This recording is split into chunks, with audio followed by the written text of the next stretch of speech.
दोस्तों नमस्कार, मैं अजय पत्रकार। वक्फ बिल पार्लियामेंट में पास हो गया। हर पार्टी के लोग जेपीसी में थे, ज्वाइंट पार्लियामेंट कमेटी में। हर सांसद से राय ली गई, खास तौर से इमरान मसूद से ली गई। कांग्रेस का नेतृत्व वो कर रहे थे वक्फ बिल पर, और यही इमरान मसूद लोगों को भड़का रहे हैं देश के खिलाफ और राष्ट्रद्रोह का काम करने। ये हैदराबाद में गए, कांग्रेस के द्वारा भेजे गए, और वही बात कह रहे हैं जो हैदराबाद में अकबरुद्दीन ओवैसी कहते थे। 15 मिनट, ये कह रहे हैं 1 घंटा मुझे दे दो। ये भी कह रहे हैं 1 घंटे में मैं सब पलट दूंगा। इमरान मसूद, आपको मैं बता दूं, इमरान मसूद वही हैं जो सहारनपुर से सांसद हैं। और ये क्या बोल रहे हैं, इमरान मसूद वक्फ पर बहुत बड़ा बयान दे रहे हैं कि सरकार में आ जाएंगे, 1 घंटे में इलाज कर देंगे। ये इलाज कर देंगे 1 घंटे में। कहाँ बोल रहे हैं?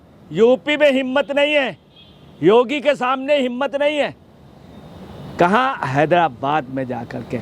हैदराबाद में जो वहाँ की मजलिस थी, वो आपको बतला रहे, मिल्ली काउंसिल ने और मुस्लिम पर्सनल लॉ बोर्ड ने बुलाई थी। उस पे ये गए और योजनाबद्ध तरीके से ये बोले हैं, ये कानून जिसको लाकर बताया जा रहा है, मतलब कानून के लिए कहा, वक्फ का जो कानून पास हुआ है, बोले जिसको लेकर बताया जा रहा है। लेकिन आपसे मैं पूछना चाहता हूँ, वहाँ की आवाम से पूछ रहे हैं, सांसद होके जेपीसी कमेटी में थे, सबसे ज़्यादा यही बोले, उस पर सबसे ज़्यादा इनकी राय ली गई। तो बोल रहे हैं, मैं आपसे पूछना चाहता हूँ, मस्जिद नहीं होगी तो नमाजें नहीं होंगी, और कब्रिस्तान नहीं होंगे तो कब्र कहाँ पे दफन होंगे? इस तरह की सेंटिमेंटल बात कांग्रेस के इशारे पर कौन कह रहे हैं? अकबरुद्दीन ओवैसी। कब्रें नहीं होंगी तो कब्रिस्तान नहीं होंगे तो कब्रें कहाँ दफन होंगी? ईदगाह की बात छोड़िए, आप देखिए कहने की ईदगाह की बात छोड़िए। इन्होंने ऐसे शो किया जैसे ईदगाह चली गई। वहीं पे देश के वजीर आजम नरेंद्र मोदी ने, अमित शाह ने, सभी लोगों ने स्पष्ट रूप से कहा, आरएसएस, बीजेपी भी, सिंधु परिषद वालों ने, मस्जिद में नमाजें होंगी, ईदगाहों की सुरक्षा होगी, स्पष्ट रूप से उन्होंने कहा, और कब्रिस्तान की सुरक्षा होगी, कोई छुआ भी नहीं जाएगा। यही नहीं, जो राष्ट्रीय संग्रहालय वो भी उनकी सब सुरक्षा हो। इनके लिए कोई भी वैसा कानून नहीं आया कि ये असुरक्षा में।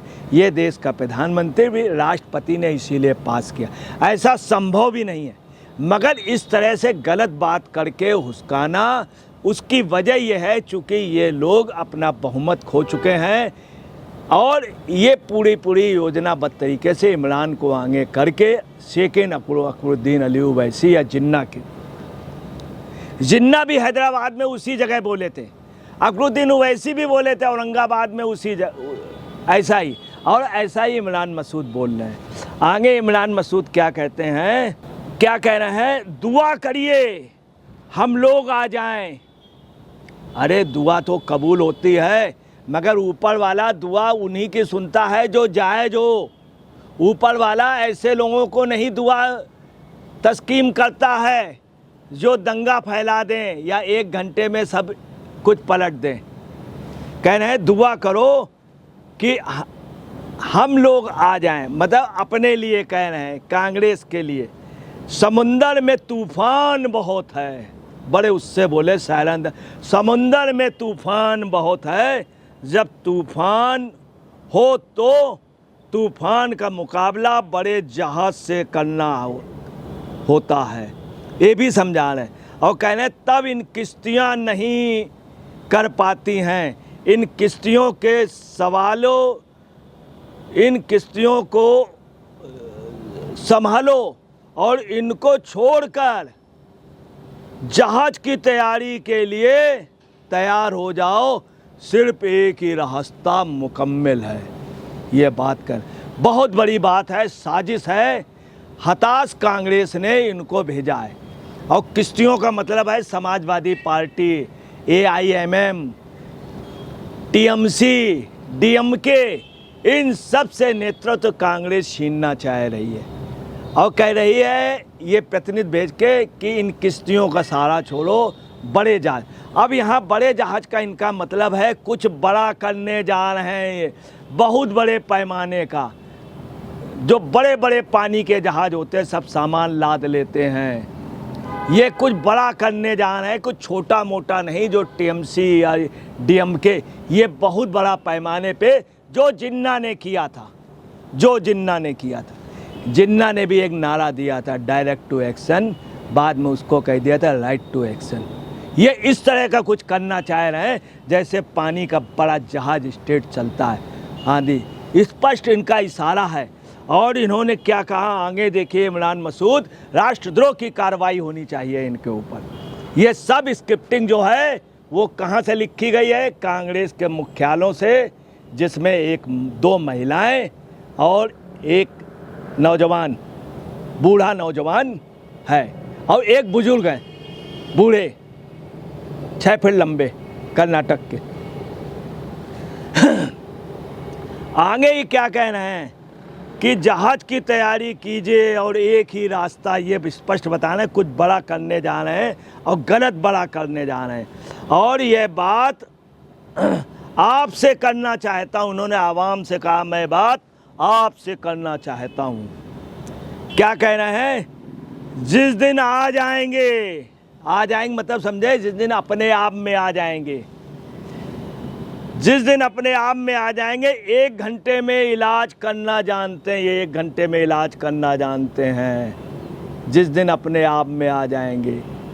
एक बार इन्होंने पहले पूछा था ऐसे, तो क्या किया था? कुछ नहीं कर पाए थे, तंबू उखाड़ के भाग गए थे, अपना ही तंबू उखाड़ के ले गए थे। एक बार इन्होंने किया था तो आपको बताना है इनकी स्थिति ये हुई थी, लोकसभा चुनाव में इनको 16% वोट मिले थे, 16%, बड़ी बेइज्जती हुई थी। ये इमरान मसूद का है।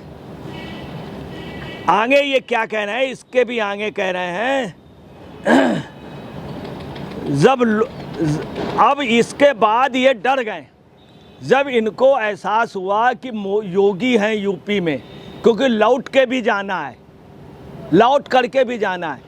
मैं आपको बतला रहा हूँ योगी का ये शासन है, एक कटु सच बतला रहा हूँ कि एक सांसद जिसका एक मुस्लिम दोस्त जो अयोध्या में रेप्टिस्ट था, पकड़ा गया बुड्ढा, उसमें वो सांसद जा नहीं रहा था मारे डर के कारण, क्योंकि वो प्रश्रय दिए हुआ था, अपने को राजा कहता था अयोध्या का। ये है योगी का राज। जब इन्हें योगी के राज का एहसास हुआ कि वे लौट के जाना है, तब इंडिया टीवी के जब पत्रकार ने पूछा उनसे, मैडम ने पूछा, तब ये क्या कहते हैं? घबरा गए, बैकफुट हो गए, अब घबरा रहे हैं। क्या कहते हैं? लोकतंत्र है, हम लोकतांत्रिक तरीके से काम करेंगे। मंच में ये कह रहे हैं, नीचे उतर के ये कह रहे हैं, चूँकि इनको सवेरे वाली गाड़ी से, वहाँ लोगों ने कहा अभी तुम तो ठहरे परदेसी, साथ क्या निभाओगे, तुम तो ठहरे परदेसी, साथ क्या निभाओगे, सवेरे वाली गाड़ी से चले जाओगे। ये आने में डर रहे थे। आगे ये क्या कह रहे हैं कि कांग्रेस खत्म करने के लिए बीजेपी लगी। अब जब इनसे पूछा गया तब ये इतना डर गए। 400 सीटों भाजपा कह रही थी नहीं आए, कांग्रेस की 400 सीटें आई थी, तो कौन उन्होंने कानून बदला या मुस्लिम के लिए क्या किया, किसको रोका? सुनिए कांग्रेस ने क्या किया। ये भी अमेंडमेंट बिल लाए, कांग्रेस भी अमेंडमेंट बिल लाई है। लुटियंस के 123 बंगले दे दिए थे, इसके पहले लाए हैं। और माफियाओं को कब्जे की इजाज़त दिया। बाप की ज़मीनों पे माल बने हुए हैं, 12-12 हज़ार रुपया सिर्फ होटल के 5 स्टार होटल का किराया शो किया गया, लिया जा रहा है, करोड़ों अरबों रुपया लिया गया। वक्फ के नाम पे मुसलमानों के साथ अत्याचार किया गया। आगे ये क्या कह रहे हैं कि आप देखिए कि कांग्रेस ने नहीं किया, कांग्रेस ने बहुत ज़्यादा किया। इसी कांग्रेस ने, मिस्टर इमरान मसूद, तुम सहारनपुर के रहने वाले हो, शर्म करो, हया। हया से तुमको चुल्लू भर पानी भी देखना चाहिए। इसी सहारनपुर में नसबंदी करा दी गई थी मुस्लिमों की, इसी कांग्रेस के शासन में। तुम ये भूल गए हो? सच्चर आयोग पे गलत वो किया गया, बयानबाजी की गई थी उर्दू राज। इसी सहारनपुर में जब उर्दू शिक्षक बसपा शासन में हुए थे, सपा बसपा में, तो डॉक्टर मसूद से और उर्दू शिक्षकों के खिलाफ बोला गया था। तुम ये कह रहे हो कांग्रेस ऐसे नहीं, कांग्रेस ने जो मुसलमानों के साथ जितना बुरा किया उतना नहीं किया। आगे ये क्या कह रहे हैं, उससे ज़्यादा खतरनाक इनके ऊपर राष्ट्रद्रोह की कार्रवाई होनी चाहिए। आम मुस्लिम ऐसा नहीं है, आम मुस्लिम ऐसा नहीं, ये हताश हुस्कार हैं, गलत कह रहे हैं कि मस्जिद में नमाज नहीं होगी, कब्रिस्तान में कब्र नहीं। ईदगाहों की तो बात छोड़िए, जैसे ईदगाह चली गई हो। आगे क्या कह रहे हैं, नौजवानों को आह्वान करता हूँ, मैं नौजवानों को आह्वान करता हूँ, जैसे हिंदुस्तान के बहुत बड़े नेता हूँ, बहुत अच्छे नेताओं में जो अच्छे नेता हुए हैं उनमें अब्दुल कलाम आज़ाद वगैरह। क्या कह रहे हैं, मैं नौजवानों को आह्वान करता हूँ कि बगैर सरदार के फौज पिटा करती है, मतलब बगैर सरदार के फौज में किसको सरदार मान लो, इनको मान लो, और बूढ़े बेचारे बुजुर्ग जो अपने लड़के को मुख्यमंत्री बनाना चाह रहे हैं उनको मान लो, खड़गे जी को। दूसरा उनको मान लीजिए, सोनिया जी को। जब सरदार जब नहीं होता है तो वो कौम पिटा करती है। नौजवानों को आह्वान और कह रहे हैं बिना किसी मजबूत उसके कुछ ना करें, लड़ाई बहुत बड़ी है, मतलब तैयार रहिए, और आदेश जब आए तब तैयार रहिए। ये मसूद ने कहा, इमरान मसूद। आपको बताएं योजनाबद्ध तरीके से इन्होंने ये भी कहा, जब इनसे पूछा गया आपको 232 सांसदों ने दिया, तो कहते 24 सांसद मुस्लिम है, 232 सांसदों ने भी साथ भी दिया है। इस पे इनको घमंड करना चाहिए। मैं आपको बता रहा हूँ, राष्ट्र के संविधान को धमकी है ये। और आपको बताना है, एक परिवार का इलाज कराना चाहते हैं, एक इलाज का, इन्होंने इलाज कर देंगे हैं। ये क्या कहन है, देश 2014 में इन्होंने वीडियो क्लिपिंग है इनकी 2014 की, जिस समय इन्होंने प्रधानमंत्री को धमकी दी देश के सबसे, और कहा मैं टुकड़े टुकड़े टुकड़े टुकड़े कर दूंगा ये। और बाद में अदालत में क्या कहते हैं, 6 महीने पहले, अगर तुम्हारा कभी कभी तुमने कहा तो ये गलत है, देश के साथ बहुत बड़ा धोखा है। इसीलिए 2016 में इनको 16% बोल बने। आपको बताना 16 तारीख को सुप्रीम कोर्ट में सुनवाई है, 16 तारीख को। और ये सुनवाई जो है honourable justice, chief justice Khanna ji के कोर्ट में है, 3 सदस्य उसमें। उसके पहले ये लोग दबाव बनाना चाहते हैं। सुनिए, ये कांग्रेस के वरिष्ठ उपाध्यक्ष हैं, कांग्रेस के वरिष्ठ उपाध्यक्ष, इन्होंने यही किया। इसके पहले ये आपको बताना है कि वहाँ के म्यूनिसिपल कमेटी पे भी रहे, चेयरमैन रहे, एमएलए रहे मुजफ्फराबाद से 2007 से 12 के बीच में, और सहारनपुर से सांसद हैं। इस तरह कांग्रेस का नेता अगर कह रहा है तो बहुत दुखद बात है। और ये अकरुद्दीन ये 1 घंटा मांग रहे हैं, आप देखिए।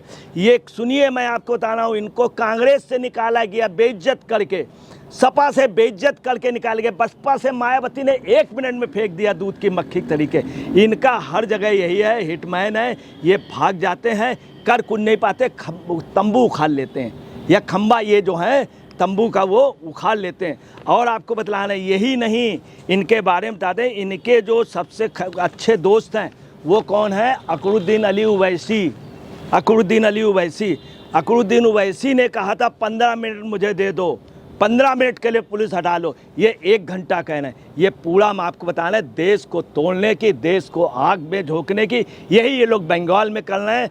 और ये देश में ये इस तरह से हिंदुओं को कर रहे हैं और शासन प्रशासन को खुली चुनौती दे रहे हैं, कानून नहीं मान रहे हैं। कुल मिला के देश में कुछ गंदा कार्य करना चाह रहे हैं, मगर ये मुस्लिम्स के नेता नहीं है, देश का मुस्लिम इनको नहीं स्वीकारेगा। वो दिन दूर नहीं, वक्फ पे के समर्थन में भी लोग आ रहे हैं, पसमानदा मुस्लिम समर्थन में आ रहा। दोस्तों नमस्कार, मैं अजय पत्रकार।